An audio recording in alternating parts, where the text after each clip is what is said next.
बैगणी आपण माने घरे समस्ते बनैथिबे तेबे थरे एई प्रोसेस रे बनैकी देखंतु अधिक समय जे क्रिस्पी रहबा सहित खाइबा को बहुत टेस्टी लागिबो। नमस्कार, आपण समस्तंकु मो कुकिंग चैनल को स्वागत करूची। प्रथमे आमे बेसन रो बैटर बनैबा सेति पई गोटे मिक्सिंग बाउल नै सेतिरे मु दउची गोटे कप बेसन।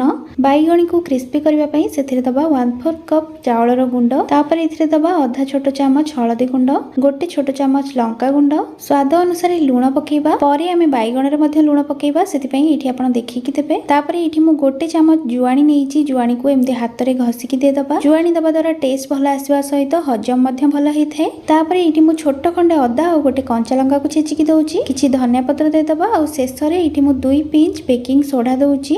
सब जिंस को गोळी मिसै नबा और तापर इथिरे अल्प अल्प पानी देई गोळी गोटे बहलिया बैटर बनैबा। प्रथमरु अधिका पानी देबेनी, अल्प पानी देई गोळीले बेसन भलो भाबे मिसी पारिबो। तो एठी देखंतु हमर बेसन रो बैटर रेडी हि जाईची। आठारु अधिका मोटा करिबेनी नहले बैगण ऊपरे गोटे मोटा लेयर हि जिवो, आ आठारु बेसी पतला भी करिबेनी नहले बैगण ऊपरे बैटर भलो भाबे लागि परिबोनी। तो एबे आको हमें साइड को रखिबा। बैगणी करिबा पई एठी मु दुईटा बैगण नै ताको भलो भाबे धोई नेइची। एबे हमें बैगण को लंबा और पतला करी काटी नबा। आपण चाहिए आको गोल करी मध्य काटी परिबे, किंतु मने रखिबे बेसी मोटा करिबेनी, एम्ति पतला रखिबे। जदि मोटा करतेबे ताहले बैगणी खाइबा को भल लागिबनी। तापरे एठी मु गोटे छोटो चम्मच लूण नेइची। लूण को बैगण ऊपर देई भल भाबे लगै नबा, जहा द्वारा बैगणी खाइला बेले भितरु अलणा लागिबनी और खाइबा को बहुत टेस्टी लागिबो। तो एठी हमर बैगण रेडी हे गला और बैटर मध्य रेडी अछि। चलंतु हमें बैगणी छानिबा। सेति पई बैगण को एम्ति बैटर रे भल भाबे बुडैला परे एम्ति टेकी की रखिबे, जहा द्वारा सेथिरे जहा एक्सेस बैटर थिबो सेटा तळको खसी जिवो। आ तापरे ताको तेल रे पकेइबे। तेल भल भाबे गरम हैला परे सेथिरे बैगण को पकेइबे और एम्ति ऊपरु टिके तेल पकेइबे, जहा द्वारा बैगण रो ऊपर पट मध्य भल भाबे फुलिबो।